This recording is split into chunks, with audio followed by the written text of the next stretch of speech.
आपके चार हमारे आदेश तो कैसे हैं आप लोग। आई नो आप सब हमारा बहुत ज़्यादा बेसब्री से इंतजार कर रहे होगे। This is my kingdom and back. आज दो सक्सेस स्टोरी है। पहली एसपी की सक्सेस स्टोरी है एंड सेकंड है एग्जामिनेशन की। आज की ये जो वीडियो है ये बहुत ज़्यादा स्पेशल है क्योंकि आप सब जो ये कहते हो ना कि मुझे 3D से ट्रिगर होता है, उससे कैसे बचें। या आपके साथ ऐसा होता है कि आप अफर्मेशन कुछ और कर रहे हो एंड मन में कुछ और चल रहा है। 3D इंस्टेंट शिफ्ट नहीं होती है। आपकी बहुत सारी प्रॉब्लम्स हो सकती हैं। सबका सॉल्यूशन इस वन वीडियो में कि अपने इनर टॉक्स को हम पॉजिटिव कैसे करें। और यही आपके मैनिफेस्टेशन की सबसे बड़ी प्रॉब्लम है कि आप अफर्मेशन कुछ और कर रहे हो एंड इनर टॉक्स कुछ और हैं। और उसके पीछे का हम साइंटिफिक रीज़न भी देंगे because my goal is to destroy your logical reasoning. ज़्यादा देर ना करते हुए आप सबकी फेवरेट सक्सेस स्टोरी स्टार्ट करते हैं।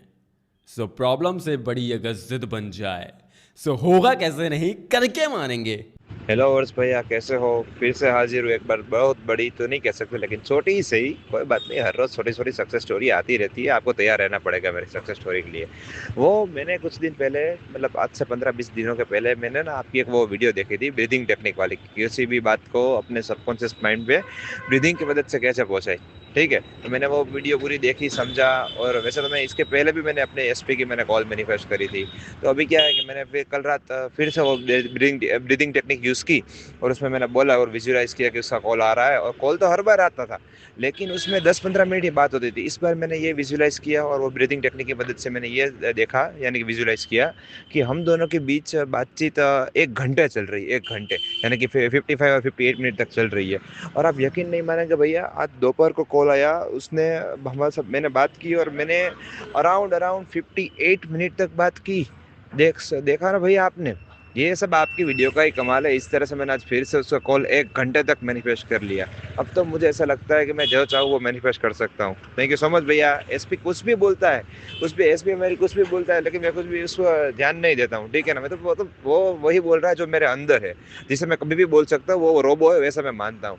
ठीक है, तो अब अभी आगे 1-2 दिन में फिर से एक नई स्टोरी, सक्सेस स्टोरी देता हूँ। ठीक है, चलिए मिलते हैं। Thank you so much. होगा कैसे नहीं, करके मानेंगे। First of all congratulations for your success and thank you for sharing your success story. बस अब आप ऐसे ही अपनी लाइफ में सक्सेस मैनिफेस्ट करते रहिए। सबसे पहले हम ये बताते हैं ट्रिक आखिर है क्या। देखो, सबसे पहला पॉइंट, आपको एक पर्सनल टाइम निकालना है। किसी साइलेंट एनवायरनमेंट में जाके बैठ जाओ या लेट जाओ शांति से बस, और फिर अपनी ब्रेथ को कंट्रोल करो। बोले तो सांस नहीं लेना है, ठीक है ना। और तब तक रोकनी है जब तक कि आप कंट्रोल कर पाओ। अब धीरे धीरे करके अपनी सांसों को छोड़ना है। अगर आपसे इंस्टेंटली पूरी तरीके से भी छूट जाती तो भी कोई दिक्कत नहीं है, ठीक है ना। बस छोड़ना है। अब धीरे धीरे करके ब्रेन बहुत रिलैक्स फील करने लगेगा। ब्रेन एंड बॉडी, बहुत मन को शांति चाहिए होगी इस वक्त। एंड उसी वक्त जब आपका मन शांत हो जाए पूरी तरीके से, आप अपनी अफर्मेशन करने स्टार्ट करो। अपनी कोई भी विजुअलाइजेशन परफॉर्म कर सकते हो। विजुअलाइजेशन क्रिस्प होनी चाहिए, मतलब कि शॉर्ट सा सीन, ओके। उसको रिपीट करते रहो। कब तक करते रहना है? जब तक बॉडी रिलैक्स है पूरी तरीके से, पूरा मन शांत है। करते रहो करते रहो करते रहो। अब जो आपका क्वेश्चन आएगा कि कितनी देर तक करना है, तो इतनी देर तक करो जितनी देर तक आप कंट्रोल कर सकते हो, वरना महफिलों में फिर आपके अफसाने बयां होंगे कि आपको पाने के चक्कर में क्या क्या नहीं किया मीना, बेचारे ने छोड़ ही दिया जीना। ब्रेन ऐसी सिचुएशन में इंस्टेंटली आपकी इन्फॉर्मेशन को एक्सेप्ट कर लेता है। अब इसके पीछे हम साइंटिफिक रीज़न बताएंगे। हाँ, वन मोर क्वेश्चन जो हम क्लियर कर देना चाहते हैं।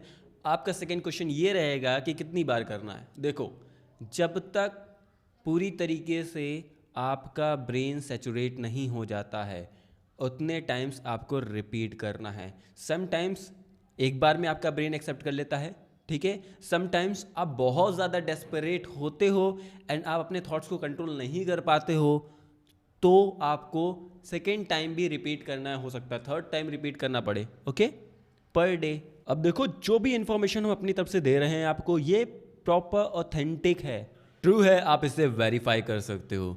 एंड प्रूफ ये है कि मैं सक्सेस स्टोरी आने के बाद ही इसे डिकोड कर रहा हूँ। अब इस ट्रिक के पीछे का साइंस है क्या। जब आप अपनी ब्रेथ को होल्ड करते हो तो कार्बन डाइऑक्साइड का लेवल धीरे धीरे बढ़ने लगता है एंड ऑक्सीजन का लेवल धीरे धीरे डाउन होने लगता है। सो अब ये जो हो रहा है, ब्रेन इस केमिकल इम्बैलेंस को इंस्टेंटली डिटेक्ट करता है एंड बॉडी को थ्रेट मोड में डाल देता है। ऐसी सिचुएशन में एमिगडाला का fear and survival mode activate होता है ना, पूरे के पूरे नर्वस सिस्टम को अलर्ट कर देता है, जिस रीजन की वजह से किसी किसी का हार्ट रेट बढ़ सकता है, चेस्ट में पेन भी फील हो सकता है। और ब्रेन इस सिचुएशन में सिर्फ एक ही चीज पे फोकस करता है कि भाई मेरे को सांस दो वरना मैं निपट जाऊंगा। अब ये तो था पहला पार्ट। अब जब आप अपनी सांसों को छोड़ते हो, इस वक्त आपको अपनी अफर्मेशन या विजुअलाइजेशन परफॉर्म करनी रहती है, क्योंकि इस वक्त ब्रेन मांगता है सुकून। ओके, एंड ब्रेन चला जाता है थीटा स्टेट में, मतलब बैक ऑफ द माइंड कोई थॉट आएंगे ही नहीं, उसको सिर्फ सुकून चाहिए होगा। अब RAS reticular activating system activate होता है। अब पहले जिस तरीके से दुनिया को देख रहे थे, अब आपका दुनिया को देखने का नज़रिया ही बदल जाता है। आपका अटेंशन एंड आपका परसेप्शन चेंज हो जाता है। आपका फोकस उसी चीज़ पे जाएगा जो इन्फॉर्मेशन आपके ब्रेन में है, एंड आपकी बॉडी भी बिल्कुल वैसे ही रिएक्ट करेगी। मीन्स जो आप कहते हो ना, मैं 3D से ट्रिगर हो जाती हूँ, सो अब आप ट्रिगर नहीं होगे, क्योंकि आपके ब्रेन में जो इनर टॉक्स हैं वही बदल गई हैं। अगर इनर टॉक्स बदल चुके हैं तो आपका बिहेवियर भी बदल जाएगा, देख के रिएक्ट करने का तरीका ही बदल जाएगा। मीन्स जब भी आप कोई सिचुएशन देखते हो तो जैसे ही आपके ब्रेन में इंफॉर्मेशन होती है उसी के अकॉर्डिंग ही आप सोचते हो एंड रिएक्ट करते हो, बिहेव करते हो। ये पूरी तरीके से ही चेंज हो जाएगा। ओके, जो कहते हैं ना कि 3D को पॉजिटिव मीनिंग दो, ब्रेन ऑटोमेटिकली 3D को पॉजिटिव मीनिंग देने लगेगा। सो जो अभी तक आपके साथ जो चल रहा था ना, कि आप अफर्मेशन कुछ और कर रहे हो एंड बैकग्राउंड में आपके थॉट चल रहे हैं, क्रीज का गाना सुनेगा, क्रीज का सो अब वो आपको क्रीज का गाना नहीं सुनाएगा। अब जो भी आप इंफॉर्मेशन रिपीट कर रहे हो वो उसी के साथ ही वर्क करेगा, मतलब आपके फेवर में ही सोच आएगी, आपके फेवर में ही रिएक्शन होगा। अब ये जो बात बोलने जा रहे हैं इस पे कृपया करके फोकस करें, क्योंकि ये बहुत इंपॉर्टेंट है।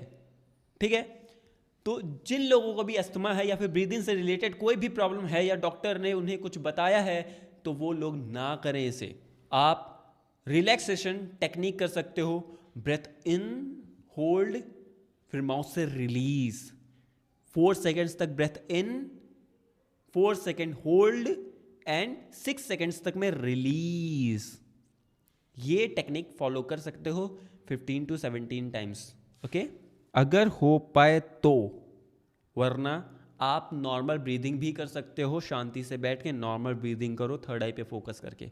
सो जब आप अपने इनर टॉक्स को चेंज करते हो तभी जाके वो आपके फेवर में थॉट्स आते हैं एंड 3D से ट्रिगर होना बंद होता है।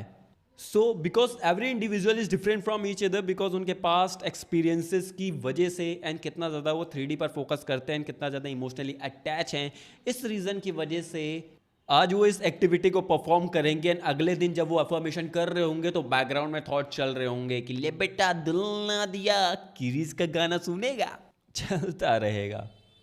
And second and most important चीज आप सबको बताना चाहता हूं, सो इस होली में कोई भी इस एक्टिविटी को सोमरस पीने के बाद परफॉर्म नहीं करेगा, वरना पता चला सोमरस पीने के बाद आप नवाज भाई बन गए।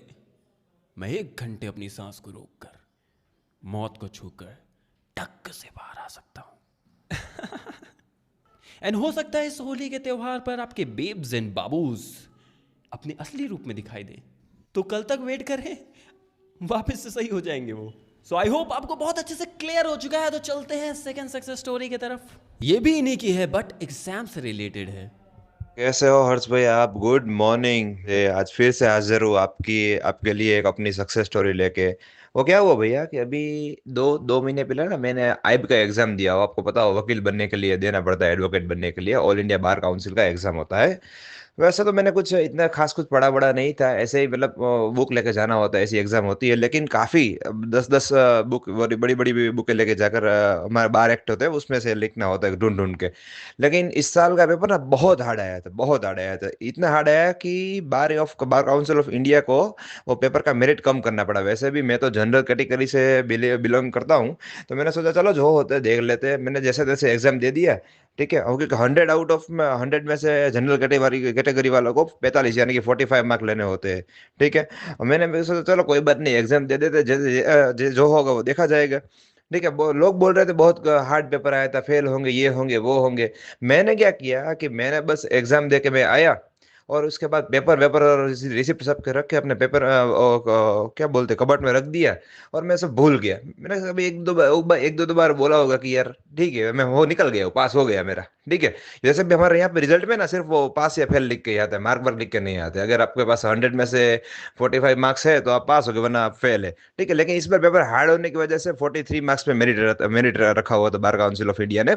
अभी कल रात 11:30 बजे रिजल्ट आया और मैं पास हो गया, ठीक है। मैंने सिर्फ एग्जाम दे के मैं आया और उसमें कबर्ड में रख दिया अपने अलमारी में। उसके बाद ना मैंने कभी सोचा, ना कुछ इतनी अफर्म किया या कुछ भी नहीं, बस एक दो बार बोला होगा यार पास हो गया हूँ मैं तो, ठीक है। और उसके बाद मैं जैसे भूल सा गया उसको, ठीक है। अब देखो ये मैजिक ही कह सकते हैं ना, कि यानी मैनिफेस्टेशन, मैंने एक दो बार बोला होगा यार बा, निकल गया अपना, कोई चिंता विंता नहीं है, ठीक है। और उसके बाद मैं भूल गया और अपने और अदर अपने जो टारगेट है उसके अफर्मेशन करने लगा, ये वो करने लगा, मतलब इस टॉपिक के बारे में, यानी कि मैंने कोई एग्जाम भी दिया था या ये वो इसका रिजल्ट भी आने वाला है, ऐसा सब कुछ भूल गया।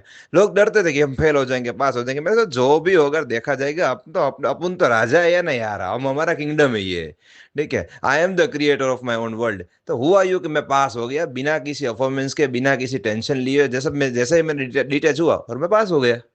तो थैंक यू सो मच भैया। होगा कैसे नहीं, करके मानेंगे। सो कॉन्ग्रेचुलेशंस। बस आप ऐसे ही अपनी लाइफ में सक्सेस मैनिफेस्ट करते रहिए। और हाँ, इसे आप सबको डिकोड करना है, इस सक्सेस स्टोरी को। ये आपका होमवर्क है। एक्सप्लेन मैंने कर दिया है, होमवर्क आपका है, बहुत छोटा सा है, कर सकते हो आप लोग। सो मिलते हैं नेक्स्ट वीडियो में, तब तक के लिए happy Holi and thank you मुझे इतना ज़्यादा प्यार देने के लिए। I know you people love me from bottom of your heart. I love you all.